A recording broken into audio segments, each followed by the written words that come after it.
नमस्कार, मैं हूं श्रवण गुप्ता और आप देख रहे हैं न्यूज़ हॉक। आज मैं आपको कोई खबर नहीं, एक कहानी सुनाने जा रहा हूं। जब मैं बहुत छोटा था तब मेरी माँ कहा करती थी कि बेटा, कुत्ते भौंकते रहते हैं, हाथी अपना काम करता रहता है। कई सालों तक यह बात समझ नहीं पाया। हर दिन की आदत के अनुसार उस दिन भी मैं रात को सोने से पहले किताब पढ़ रहा था कि अचानक बहुत सारे कुत्तों के एक साथ भौंकने की आवाज़ें सुनाई पड़ी। वे लगातार भौंके जा रहे थे।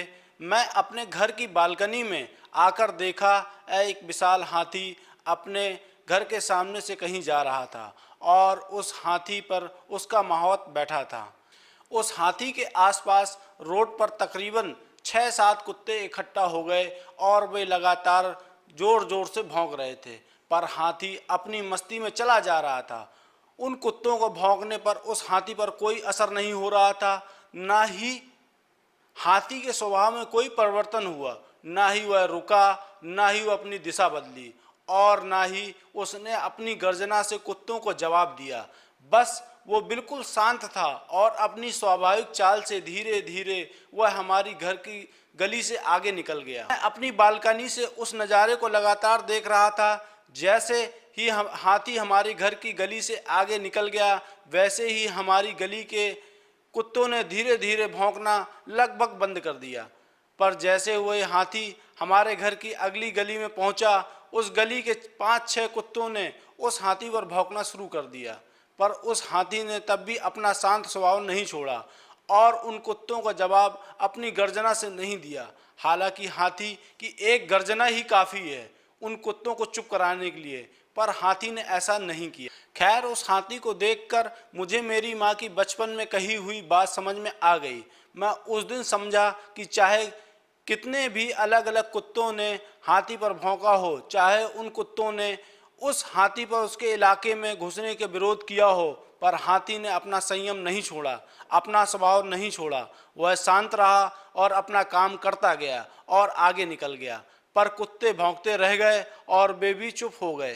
दोस्तों, मैंने इस नज़ारे से उस दिन यह बात सीखी कि चाहे कैसी भी परिस्थिति हो, हालात हो, मुझे अपना संयम नहीं खोना चाहिए। मुझे अपने मन को शांत बनाए रखना चाहिए और अपने काम को करते रहना चाहिए।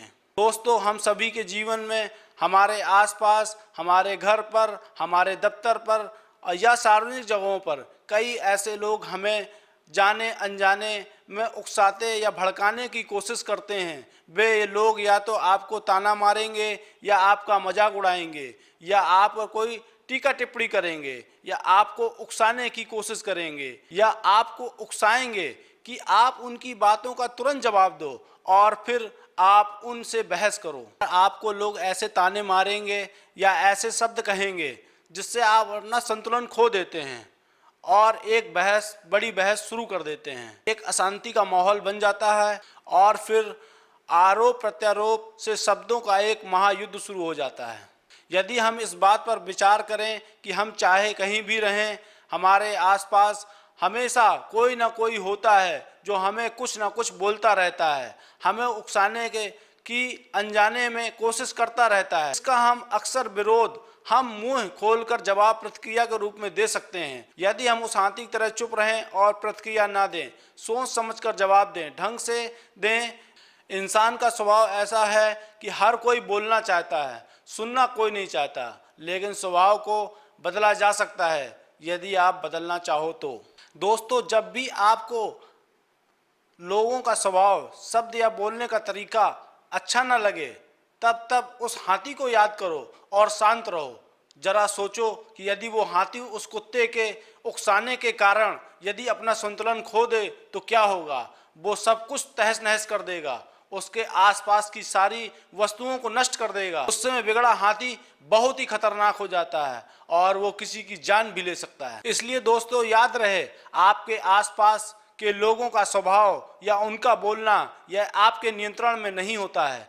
जैसा कि हाथी को मालूम है कि कुत्तों का भौंकना उसके नियंत्रण में नहीं है, पर लोगों की बात को सुनकर उस पर क्या बोलना या चुप रहना या कुछ वक्त के बाद जवाब देना, यह आपके नियंत्रण में है। हाथी हमारी गली के कुत्तों के भौंकने पर भी चुप रहा और चला गया। कुत्ते भौंकते रहे और अगली गली में पहुंचा, फिर वहां के कुत्ते भी उस पर भौंका, पर वह चुप रहा, आगे निकल गया। ये भी कुछ समय पश्चात चुप हो गए। हालात फिर से सामान्य हो गए और कोई दंगा फसाद नहीं हुआ। आप भी चुप रहिए, चाहे कैसी भी परिस्थिति हो, कैसे भी शब्दों का लोग उपयोग करें, वे उनके शब्द हैं, उनके कह देने से आप वो नहीं हो जाते जैसा वो कह देते हैं। बिल्कुल प्रतिक्रिया मत करो और देखो कि आपकी ही जीत होगी।